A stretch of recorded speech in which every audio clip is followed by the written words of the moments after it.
Hey Shark fans, it's Melinda Marsalis. Welcome to Heard It on the Shark. I'll be your show host, and Mississippi Hills National Heritage Area is your show sponsor. Heard It on the Shark is a weekly interview show that airs every Tuesday at 11 a.m. on the Shark 102.3 FM radio station based in Ripley, Mississippi. Then it's released as a podcast on all the major podcast platforms. You'll hear interviews with the movers and shakers in North Mississippi who are making things happen. I'll talk to entrepreneurs, leaders of business, medicine, education, and the people behind all the amazing things happening in North Mississippi.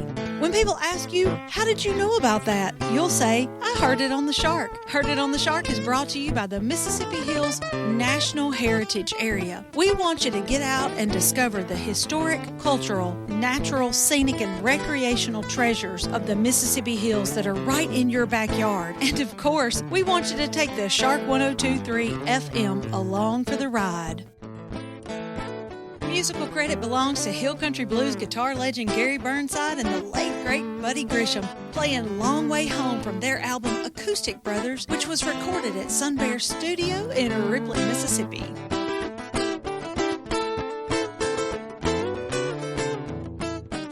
This program was recorded at Sun Bear Studio in Ripley, Mississippi. Hey Shark fans, it's Melinda with another episode of Heard It on the Shark. And today in Sun Bear Studio, I'm real excited to have Mr. Austin Hamilton in here. He is the career coach at Ripley High School. And I know you get tired of hearing it, but he was a student of mine. I just get to say that about all the coolest people. So Austin, thanks for coming in. Yeah, so glad to be here for sure. Now, you were the career coach at Walnut last year. 2 years. 2 years. Okay. And the career coach idea is only 3 years old, right? Correct. Well, yeah, and it is, when you think about it, more statewide.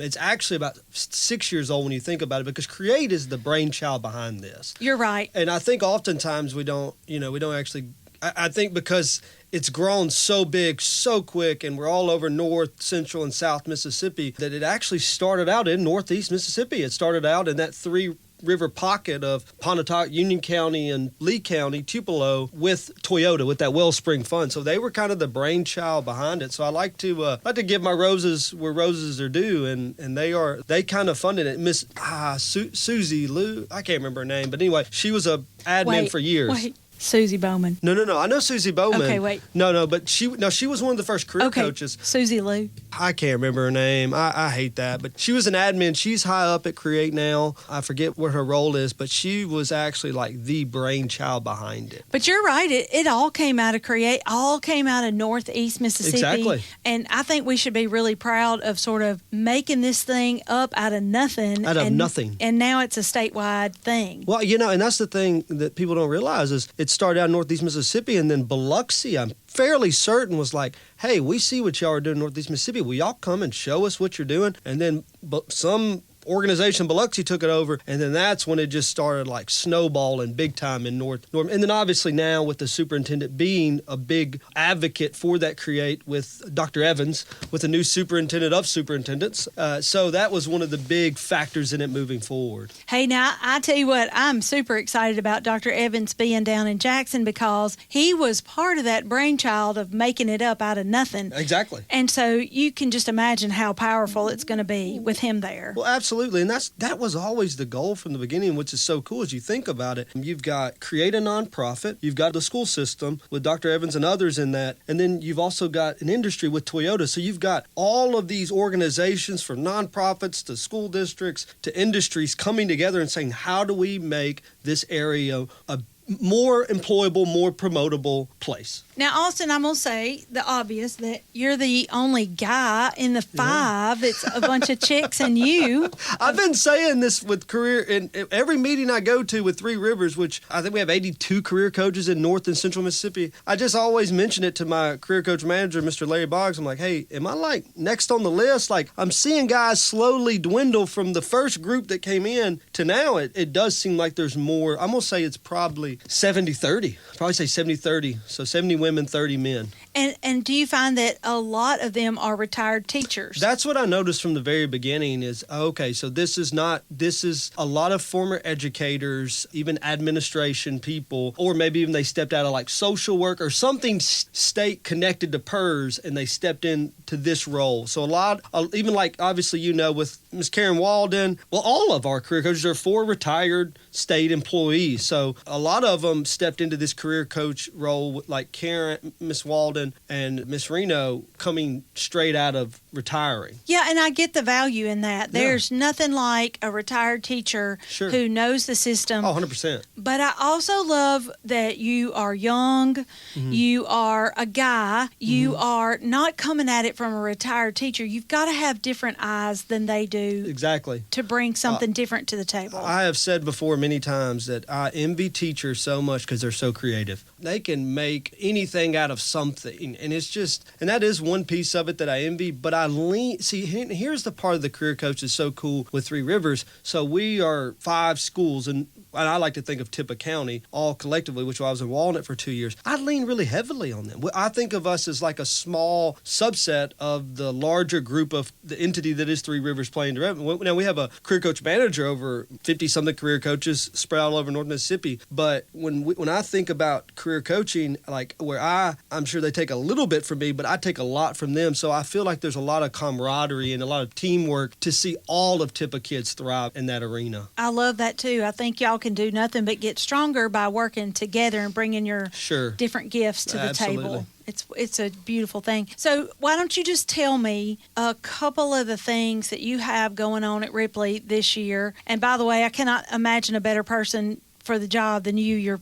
You're just a perfect fit for that position. But tell about Ripley High School just a little bit and some of the great things happening. Yeah, so 500 students, give or probably more, so probably like 530 in that high school. So I'm coming out of a 2A school, like a mid 2A to even low 2A to low to mid 4A. But some of the big things that I like to know, there's a lot of things, like I like to think of it. And once again, the lady, and I can't remember her name, but the lady at Create, she was the one that I think coined the phrase expose, prepare, connect. And so me personally, and I've said this before, with career coaching, there's no manual. Yeah, there is, quote unquote, now that some years have drawn on. But if you can't sit down on Sunday and dream up week to week, month to month, this isn't for you. If you need structure and someone over you and someone holding your hand, this is just, but if you like a free thinker and you like to be innovative and creative, awesome. And you're a people person, this is a good job for you. So I always say, I get energy from talking with people. So exposure and connection are the easy pieces of connecting inside the community and within North Mississippi at large, of bringing industries in. Because with Ripley, it's kind of a new ball game, so I'm already trying to think through what does this look like. I'm more person specific, so we've got a young man, a senior that we toured Toyota and connected with them because ICC has a program for industrial maintenance. They'll bring you on at like $18 an hour. You'll work 25 hours with them. You'll go to school for $15. They'll pay for your school. They'll pay you $18 an hour. And then once you finish in 2 years, you'll start out at $34 an hour and you'll top around mid-40s. They do not have someone at year 5 in the industrial maintenance program at Toyota that's not at least making $100K or better. That's a game changer. Would you have imagined that to be true 10 years ago? And I say this all the time. I hear these numbers. I'm like, it's too good to be true. And then when you start seeing check stubs and I'm like, well, show me the benefit package. Because like you tell me, but like I want to see exactly what you're talking about. And you're telling me, a young man, and this is, and I don't want to go on a ramble, but it so bothers me when we say, well, we know college isn't for everybody. Well, yeah, if you mean a BS or a BA, sure. Which I asked a student one time, did they know what a BS was? And we can all have clever minds and think about what they probably said. But if you think of college only or post-secondary education as a bachelor's of science or a bachelor of art, well, sure, that's not for everybody. But what this young man is going to do at ICC or I've got a young man going up to Thompson's. They'll start you out at $16 an hour. They'll train you in-house. There's no college, no academia college involved, but they'll train you for 6 months. Once you meet proficiency, they'll start you out at $35 an hour. I'm not sure why we don't call that post-secondary education. I don't know what else to call it, because if education is not merging with training and training with education, and we're just got these huge heads, but our hands are not active and able to actually apply all of those things, what is that?